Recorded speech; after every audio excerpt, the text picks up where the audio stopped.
చూడండి వాక్యం చూసుకుందాం. మత్తయి సువార్త 21వ వచనము. చూడండి, మనకు క్రిస్మస్ అనగానే మనకు ఏం గుర్తొస్తుందంటే, పిల్లలు డ్రామా చేసి ఆల్రెడీ మీకు చూపిస్తూ ఉంటారు కదా, మరియా యోసేపు గురించి చూస్తూ ఉంటాం కదా. మరియా కన్యక అయిన మరియను మరి యోసేపు మరి ప్రదానం చేసుకుంటాడు. మరి దూత వాళ్ళకు చెప్తుంది ఇద్దరికి కదా, మరియకి చెప్తుంది, ఇంకా యోసేపు కూడా చెప్తూ ఉంటుంది కదా. మరి యోసేపుకు చెప్పిన ప్రదానం చేసిన తర్వాత మరి మరియా గర్భవతి అవుతూ ఉంటుంది. కన్యకైన మరియా గర్భవతిగా అవుతూ ఉంటుంది. చూడండి, ఆమె ముందు ఇక్కడ మరియకు దేవుడు గాబ్రియల్ దూత ప్రత్యక్షమై మాట్లాడుతూ ఉంటాడు. ఏమనంటే చూడండి, ఆమె యొక్క కుమారుని కనును ఎవరు చెప్తా ఉంది మాట? దూత చెప్తా ఉంది, గాబ్రియల్ దూత. మరి అది మరియకు మరి స్వప్నమందు కనిపించి మాట్లాడుతూ ఉంటుంది. ఏమనంటే పైన వచనంలో చూస్తే, నీ భార్య అయిన మరియను చేర్చుకొనుటకు భయపడకము, ఆమె గర్భం ధరించినది పరిశుద్ధాత్మ వలన కలిగినది కదా. యోసేపుకు మరి మరియకు కూడా దేవుడు అదే విధంగా మాట్లాడుతూ ఉంటాడు. చూడండి, వాళ్ళిద్దరు కూడా చాలా భక్తిపరులు కదా. దేవుని యందు భయము భక్తి కలిగి ప్రార్థనలో నిత్యము ఉండేవాళ్ళు. ప్రార్థనలో ఉండడం అంటే దేవునితో సహవాసం కలిగి ఉండడం కదా. ప్రార్థనలో ఉండడం అంటే దేవుని సన్నిధిని ఇష్టపడడం, ముఖ్యంగా దేవుని సన్నిధిని ఇష్టపడాలి కదా. మరియ దేవుని సన్నిధిలో ఉంది, దేవుని సన్నిధిలో నిత్యము ప్రార్థన చేస్తూ ఉంటుంది. మరియను మనం చూస్తూ ఉంటుంది, ఒక బైబిల్ పట్టుకొని మన దగ్గర ఇక్కడ స్టేజ్ దగ్గరికి వస్తూ ఉంటుంది. డ్రామాలో చూసిరా మీరు?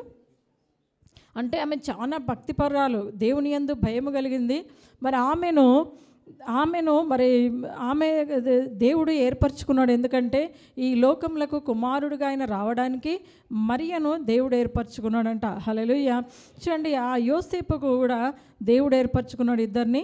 తర్వాత ఇక్కడ ఏమంటా ఉండంటే, ఆమెను ఏర్పరచుకొని కింద చెప్తా ఉండు 21వ వచనంలో, ఆమె యొక్క కుమారుని కనును. ఆ గాబ్రియల్ దూత చెప్తా ఉంది కదా, నువ్వు భయపడకము, మరియను చేర్చుకోవటకు నీవు భయపడకమును. చూడండి, ఆమె కన్యగా గర్భవతి అయితేనే మరి దేవుడు ఆమెకు చెప్తాడు. చెప్పినప్పుడు యోసేపు ఆలోచిస్తాడు, ఏంటిది ఆమె గర్భం ధరించింది, ఏ విధంగా ధరించింది, ఏంటి ఇది అవమానం కదా నాకు అని చెప్పి ఆమెను విడనాడాలని ఆయన ఆలోచిస్తూ ఉంటాడు. ఆలోచించినప్పుడు మరియు దేవదూత మళ్ళీ ఒకసారి ప్రత్యక్షమై యోసేపు చెప్తా ఉంది, దావీదు కుమారుడైన యోసేపు, నీ భార్య అయిన మరియను చేర్చుకోవటకు నీవు భయపడకము, ఆమె గర్భము ధరించినది పరిశుద్ధాత్మ వలన కలిగినది. హల్లెలూయా, హల్లెలూయా. ఎట్లా కలిగిందంట? పరిశుద్ధాత్మ ద్వారా కలిగినది. ఆమె యొక్క కుమారుని కనును. ఆమె ఎవరంట? ఒక కుమారుని కంటది. ఎవరు చెప్తా ఉన్నారు ముందే? యోసేపుకు దేవుని యొక్క దూత మాటలు సెలవిస్తూ ఉంది. చూడండి, మనం ఒక కార్యము మనకు జరిగే ముందు దేవుని దూత మనకి మాట్లాడుతూ ఉంటుంది, దేవుని వాక్యం మనకు సెలవిస్తూ ఉంటుంది. ముందు జరిగేదంతా కూడా దేవుడు మనకు బయలుపరుస్తూ ఉంటాడు. ఆయన ప్రణాళిక లేనిది ఏది కూడా జరగదంట. హల్లెలూయా. చూడండి, ఏమంట? ఆమె యొక్క కుమారుని కనును, తన ప్రజలను వారి పాపముల నుండి ఆయనే రక్షించను. చూడండి, తన ప్రజలను కదా, ఈ లోకంలో మానవులుగా ఉన్న ప్రతి ఒక్కరం కూడా ఆయన బిడ్డలమంట. వారి పాపములను, మనుషులు చేసే ప్రతి పాపమును ఆయన ఏం చేస్తాడంట? వారిని పాపం నుంచి రక్షించడానికి రక్షకుడు వస్తూ ఉన్నాడు అని చెప్తా ఉంది గాబ్రియల్ దూత. హల్లెలూయా, హల్లెలూయా. చూడండి, ఆ మరియ యోసేపులకు చెప్తా ఉన్నారు. మరియకు చెప్తా ఉంటుంది, నువ్వు భయపడకము, నీకు కుమారుడు అనుగ్రహించబడును అని చెప్తుంది. మరి యోసేపు కూడా చెప్తుంది, నువ్వు మరియను విడనాడొద్దు, అది పరిశుద్ధాత్మ ద్వారా జరుగును. హల్లెలూయా, హల్లెలూయా. చూడండి, మరి 2000 సంవత్సరం క్రితమే రక్షకుని యొక్క ప్రణాళిక ఈ లోకంలోకి వస్తుందంటే, మన పాపములను విమోచించేవాడు మనకు వస్తుందంటే మనకు సంతోషమా కాదా? హల్లెలూయా. అంతకుముందు పాపముండే, అంతకుముందు శోధనలతో నుండి, అంతకుముందు బంధకాలలో ఉండే ప్రజలందరూ, వారందరినీ కొరకు ఆ పాపముల నుంచి విడిపించడానికి యేసు ప్రభు లోకరక్షకుడు ఈ లోకంలో జన్మించడానికి మరియను యోసేపును ఎన్నుకున్నాడు. హల్లెలూయా, హల్లెలూయా. చూడండి, ఆ రోజు ఈ లోకంలో రావడానికి మరియను యోసేపు ఎన్నుకున్న దేవుడు మరి ఈ రోజు కూడా మళ్ళీ రెండవ రాకల్లో కూడా ప్రభువు రానయ్యున్నాడు కదా. రానయ్యున్నాడా లేదా? మరి ఎవరు సిద్ధంగా ఉందామా? మళ్ళీ ఆయన సువార్త మనం ప్రకటిందామా? అప్పుడంటే మళ్ళీ మరియా లోకానికి రక్షకుని అందించింది కదా. మనం కూడా లోకానికి రక్షణను అందించాలి ఇప్పుడు. హల్లెలూయా, హల్లెలూయా కదా. మనం పోయిన వారం వాక్యం ఏం చూసుకున్నాం? రక్తము కదా. రక్తం ద్వారా దేవుడు మనల్ని విమోచించిండా లేదా? విమోచించిండు. హల్లెలూయా కదా. మరి ఆ రక్తం ద్వారా యేసు ప్రభు రక్తమే మనకు రాకుంటే, ఈ లోకంలో మనకు అది లేకుంటే మనం ఏమవుతుంటిమి?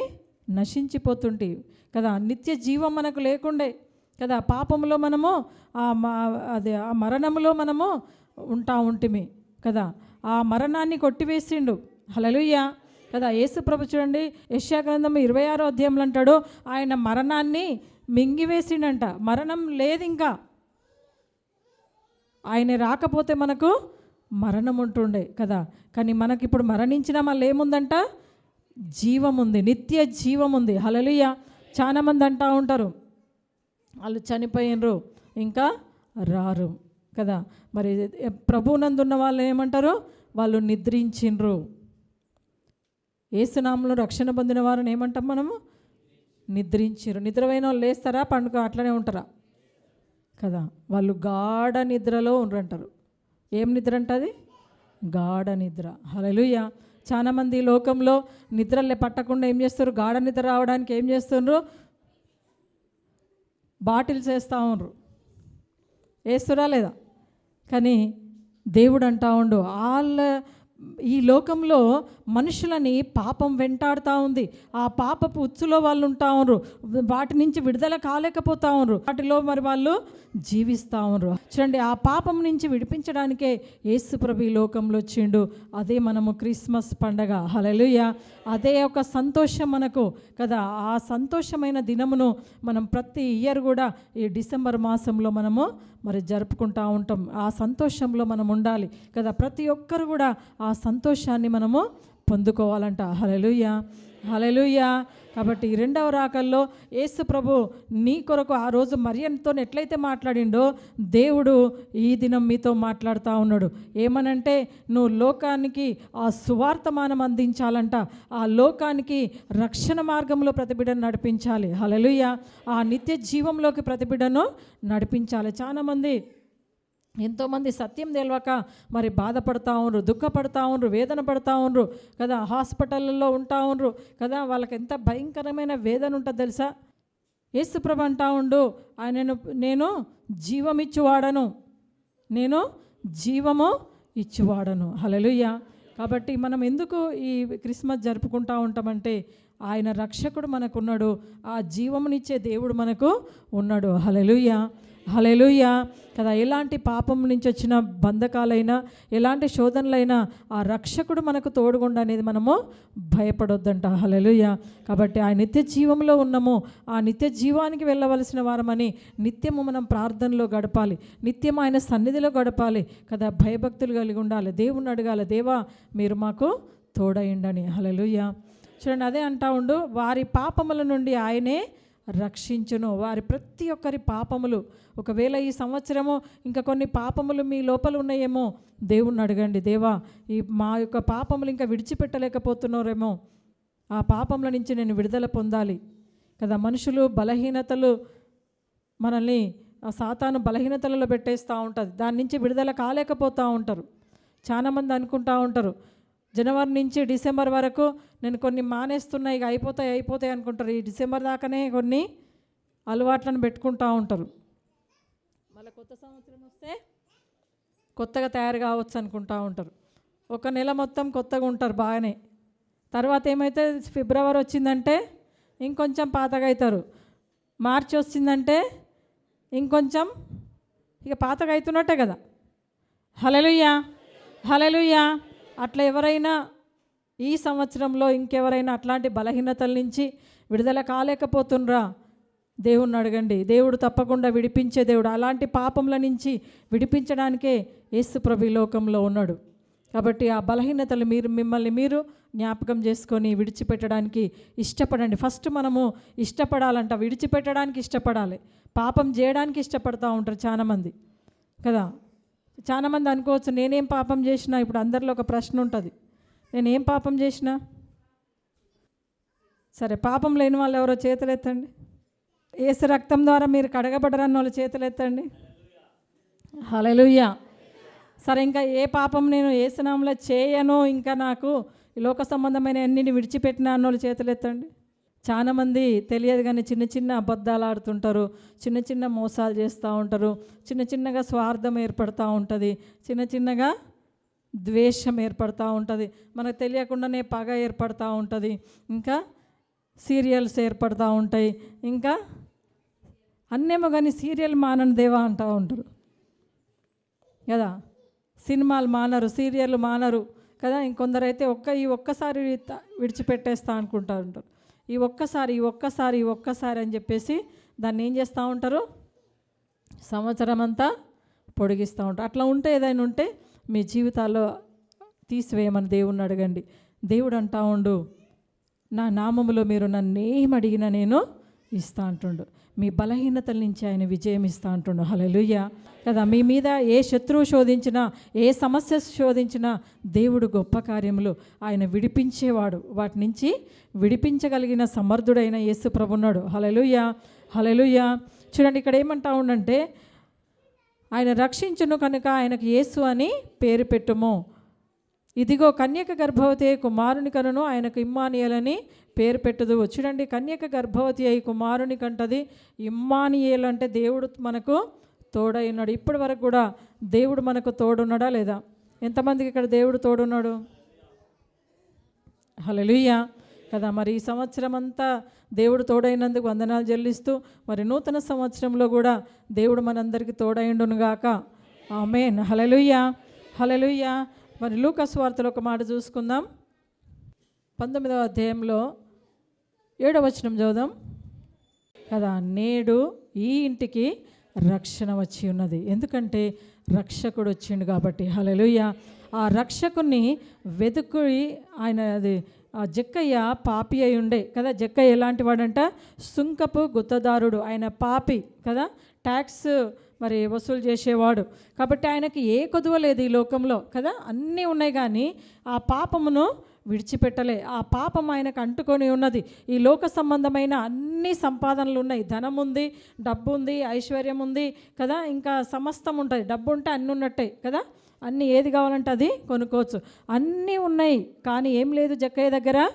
రక్షణ లేదు. హల్లెలూయా, హల్లెలూయా కదా. ఈ లోకంలో కూడా చాలామందికి అన్నీ సంపాదించుకుంటా ఉన్నారు కానీ యేసు యొక్క రక్షణ కొరకు ఎవరు పరిగెత్తట్లేరు. చూడండి, మరి ఆ దినములలో యేసు కొరకు ఆయన విన్నాడు. ఆ జక్కయ్య అనే వ్యక్తి యేసు ప్రభు ఎవరో అని చూడగోరిండట కదా. ఎవరు ఆయన గురించి వింటా ఉన్నాడు. అందరూ చెప్తా ఉన్నారు, యేసు ప్రభు రక్షకుడు, ఆయన పాపములను విమోచించేవాడు, ఆయన మన కొరకు ఈ లోకంకి వచ్చినవాడు, ఆయన కుమారుడుగా జన్మించిండు, ఆయన నిత్య జీవం తీసుకెళ్లేవాడు, ఆ పరలోక రాజ్యంకి మనకి ఆయన నడిపించేవాడు, ఆయన రక్షకుడు అని యేసు ప్రభు గురించి జక్కయ్య విన్నాడంట. హల్లెలూయా.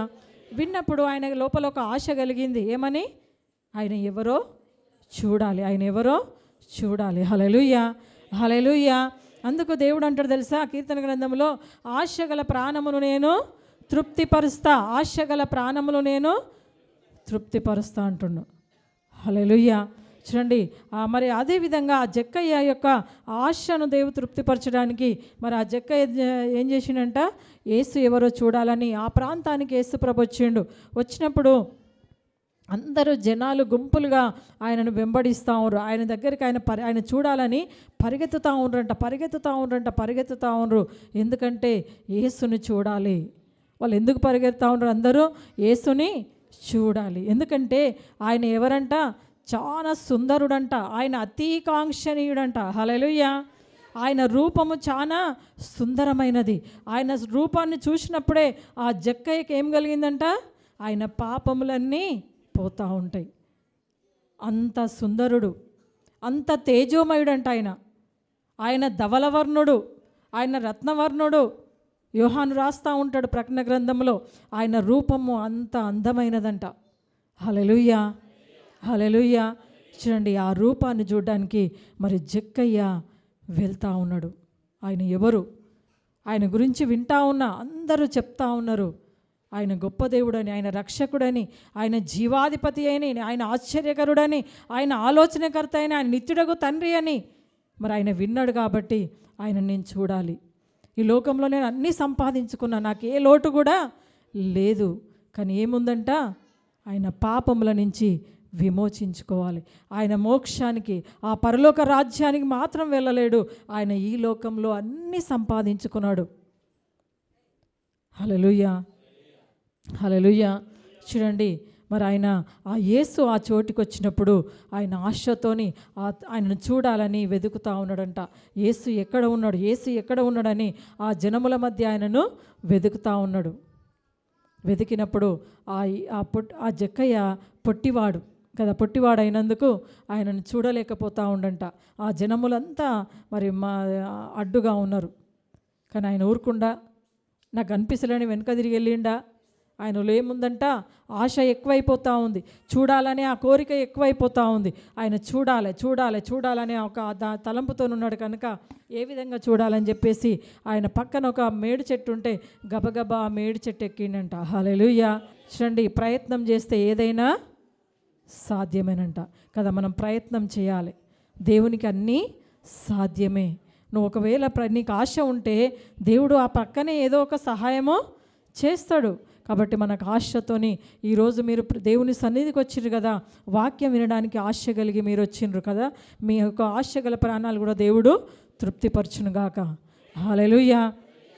చూడండి, ఆ జక్కయ్య త్వరగా మేడి చెట్టు ఎక్కిండు. ఎక్కి ఆ పై కొమ్మ మీద కూర్చొని ఆ తండ్రిని, ఆ సృష్టికర్తను, ఆ రక్షకుని చూస్తూ ఉండంట. తన కన్నులారా ఆ ప్రభుని మరి తీక్షణంగా కనిపెడతా ఉన్నాడు, చూస్తూ ఉండు.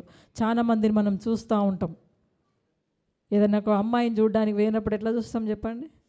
పోనీ అత్తలు కోడళ్ళని చూడడానికి పోయినప్పుడు అత్తమామలు పోతూ ఉంటారు, చూస్తారా లేదా? ముక్కు బాగుందా, కళ్ళు బాగుందా, నడక బాగుందా? పాతకాలంలో అయితే నడిపించి కూడా చూసేవాళ్ళు కదా. ఆమె నవ్వుతే అస్సలు బాగలేదు, ఆమె పనులు బాగాలేవంటారు, రిజెక్ట్ కదా. ఆమె అది కలర్ బాగలేదంటారు, రిజెక్ట్ కదా. అంటారా లేదా?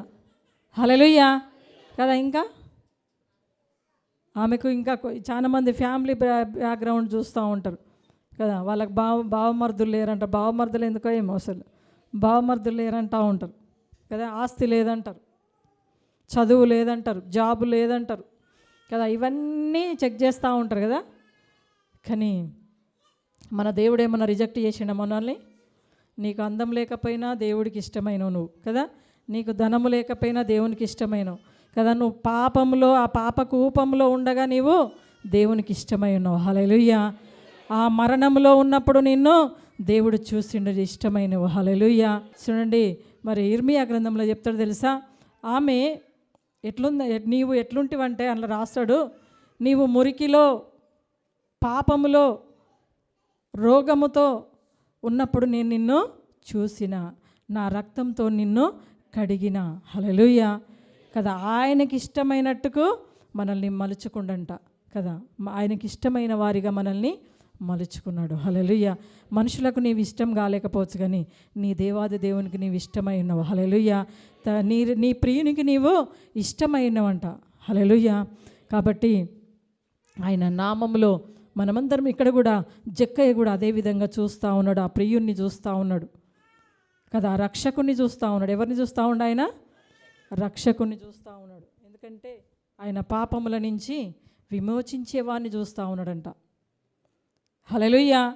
ఆయన చూపుల్లోనే కదా, కళ్ళతోనే కదా ఆయన చూసేది కదా. అబ్రహాం ఎట్లా చూసిండు? అబ్రహాం కూడా ఆ వాగ్దాన భూమిని చూసిండంట. దేవుడు అంటాడు, నువ్వు అబ్రహామా, నువ్వు ఎంత మట్టుకు చూస్తే అది మొత్తం నీ స్వాధీనం చేస్తా అంటాడు. హల్లెలూయా. అంటే మనం చూసే చూపులను బట్టే ఉంటుందా లేదా? అంతేనా లేదా? హల్లెలూయా. నువ్వు ఏ విధంగా చూస్తూ ఉన్నావు, ఈ లోకాన్ని ఏ విధంగా చూస్తూ ఉన్నావు, దేవుణ్ణి ఏ విధంగా చూస్తూ ఉన్నావు అనేది మనం జ్ఞాపకం కదా. ఈ లోక సంబంధమైన ప్రతి దాని నుంచి మనం విడుదల పొందాలి. హల్లెలూయా, హల్లెలూయా. చూడండి, ఇక్కడ జక్కయ్య కూడా అదే విధంగా చూస్తూ ఉన్నాడు, యేసు ప్రభుని చూస్తూ ఉండు. ఆయన కన్నులారా ఆయన చూస్తూ ఉండంట. చూసినప్పుడు యేసు ప్రభుని చూస్తూ ఉన్నాడు, కానీ ఆయన పిలవలేకపోతూ ఉన్నాడు. కానీ యేసుప్రభే ఆ దేవాది దేవుడు ఏమంటా ఉండు, జక్కయ్య నువ్వు కిందికి దిగిరా అంటుండు. హల్లెలూయా. జక్కయ్య నువ్వు కిందికి దిగు. చూడండి, ఈరోజు దేవుడు మీతో మాట్లాడుతూ ఉన్నాడు.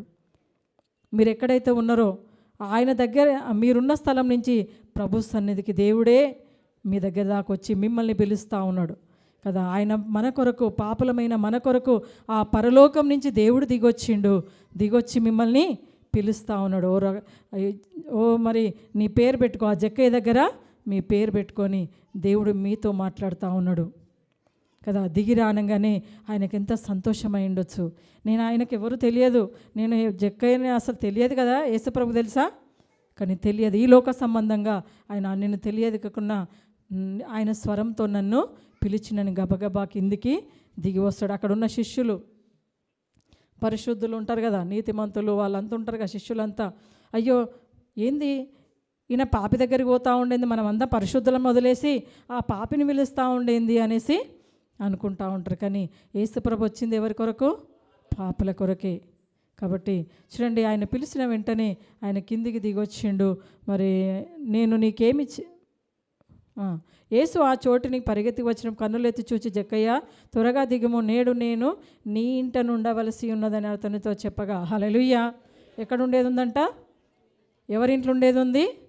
జక్కయ్య ఇంటికి వస్తూ ఉన్నాడు యేసు ప్రభు కదా. ఆయన పాపి, మనకు కూడా తెలుస్తూ ఉంది. ఆయన సుంకపు గుత్తదారుడు కదా, వడ్డీ వ్యాపారం చేసేవాడు. వడ్డీ వ్యాపారులకు కనికరం ఉండకూడదు.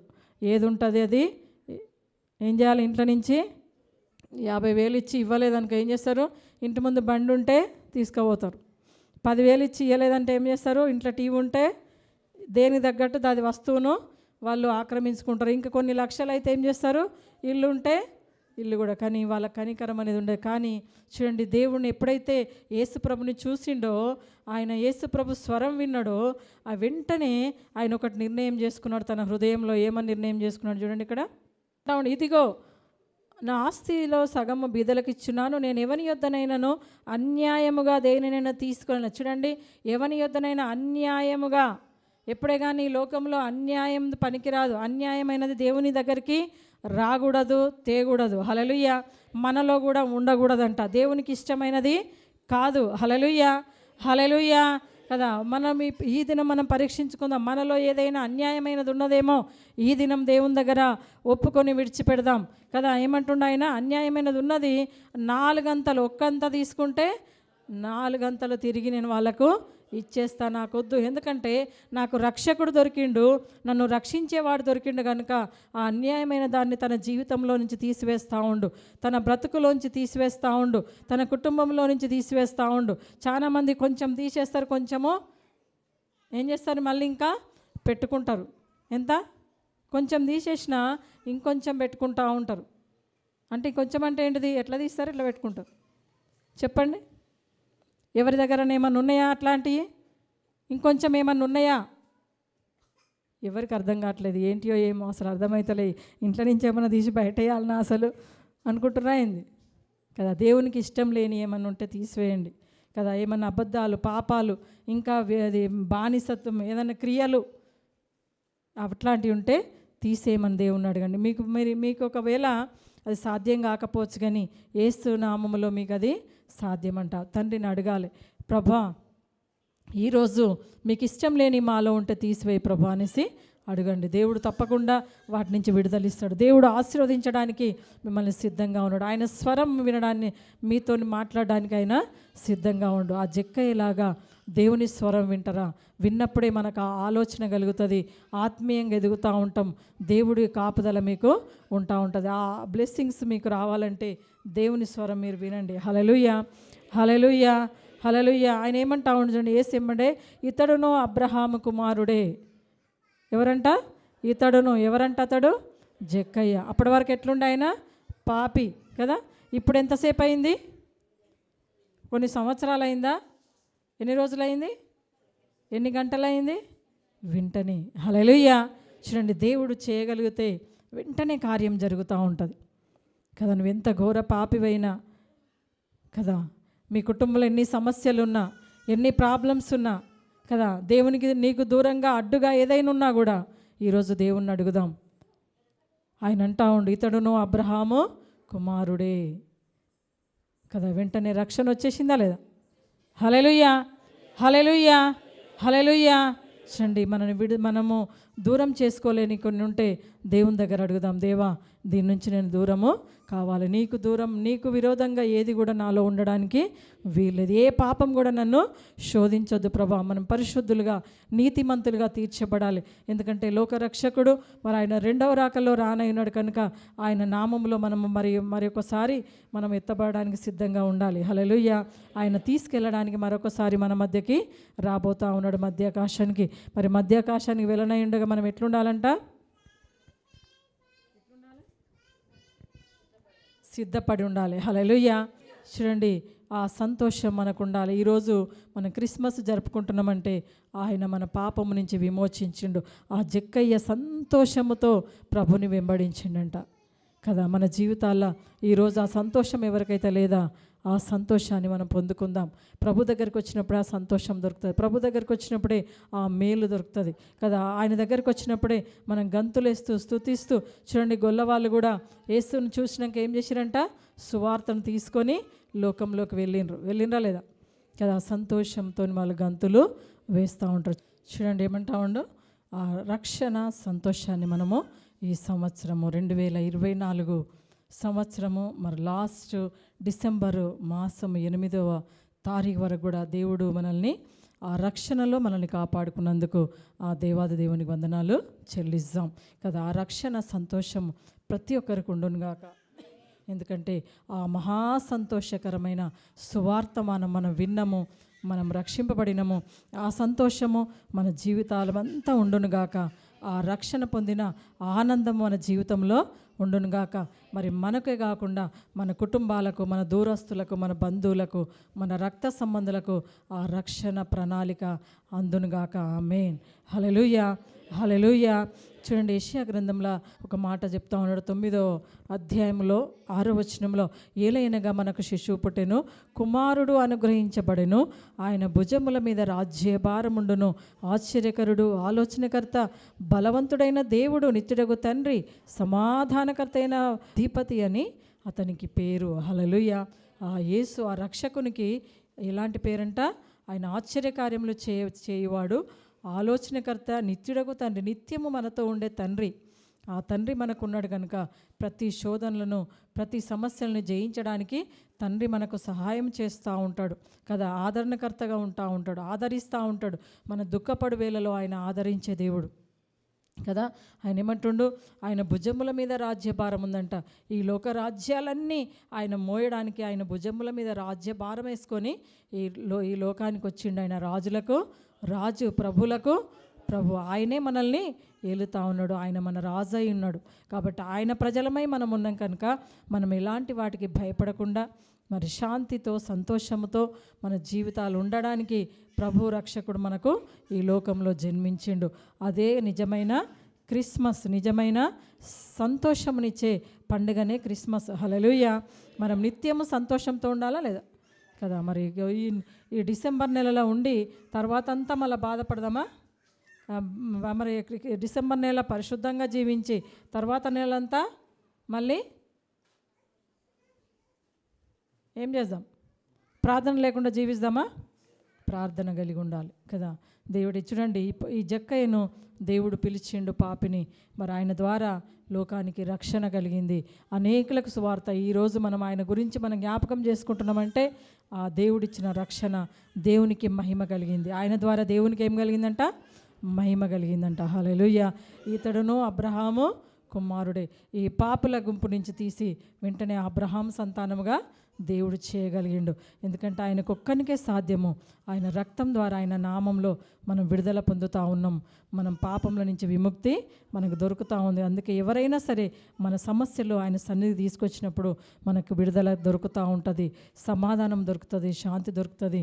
ఏ సమస్యతోనే ఆయన సన్నిధిలో మీరు ఉంటా ఉండరో ఈ దినం జ్ఞాపకం చేసుకోండి. దేవుడు ఈ క్రిస్మస్ మాసంలో ఆ నిత్య సంతోషం ఉండడానికి మనల్ని పిలిచిండు, ఏర్పరచుకున్నాడు, మరి రక్షణ ఇచ్చిండు. కనుక మనం ఒకసారి మనందరం కూడా ప్రభుని జ్ఞాపకం చేసుకొని ప్రార్థన చేసుకుందాం. అందరము ఒకసారి మీ హృదయంలను పరీక్షించుకుందాం. ఆయనకి ఇష్టం లేని ఏవైనా మీ జీవితంలో ఉంటే ఈరోజు మనం జ్ఞాపకం చేసుకొని విడిచిపెడదాం. ఏదైనా బలహీనతలను అందరి మోకాళ్ళ నుంచి ఒక్కసారి ప్రార్థన చేసుకుందాం. ఎందుకంటే ఆ సంతోషమైన ప్రభు రక్షణ ఇచ్చిన దినములలో మనం ఉంటా ఉన్నాం. ఆ నిత్య సంతోషం మన మీద ఉండాలంటే ప్రతి ఒక్కరి జీవితంలో మనము కొన్ని బలహీనతలు ఏదైనా ఉన్నాయో విడిచిపెట్టడానికి ప్రభు మనకు సమయం ఇస్తుండే. ఇంకా ఆయన రాకడ లేట్ అవుతా ఉందంటే ఇంకా నీకు సమయం ఇస్తున్నట్టే. ఇంకా నీ పని ఈ లోకంలో, నీ యొక్క అవసరత ఈ లోకంలో ఉంది. ఇంకా సువార్తను చేయాలి, ఇంకా సేవ చేయాలి, ఇంకా ప్రార్థన చేయాలి. మీ ప్రార్థన అవసరమై ఉన్నది దేవుడికి. హల్లెలూయా కదా. ఎంతోమంది ఆయన రాజ్యంలోకి వెళ్ళిపోయినరు, ఎంతోమంది నిద్రించారు, ఎంతోమంది ఈ లోకంలో లేకుండా పోయినరు. కానీ ఇంకా మనల్ని సజీవ లెక్కలో ప్రభువు నిలబెట్టిండంటే ఈ లోకానికి నీవు అవసరమై ఉన్నావు, నీ సువార్త అవసరమై ఉన్నది, నీ ప్రార్థన అవసరమై ఉన్నది. కనుక మనం ఒక్కసారి ప్రార్థన చేసుకుందాం. మీ కుటుంబాల కొరకు, మీ ప్రాంతం కొరకు, మీ బంధువుల కొరకు, మీ తోటి ఫ్రెండ్స్ కొరకు, దేశముల కొరకు, రాజ్యముల కొరకు మనం ప్రార్థన చేద్దాం. ప్రతి ఒక్కరూ హృదయం తెరిచి, నోరు తెరిచి దేవుణ్ణి అడగండి.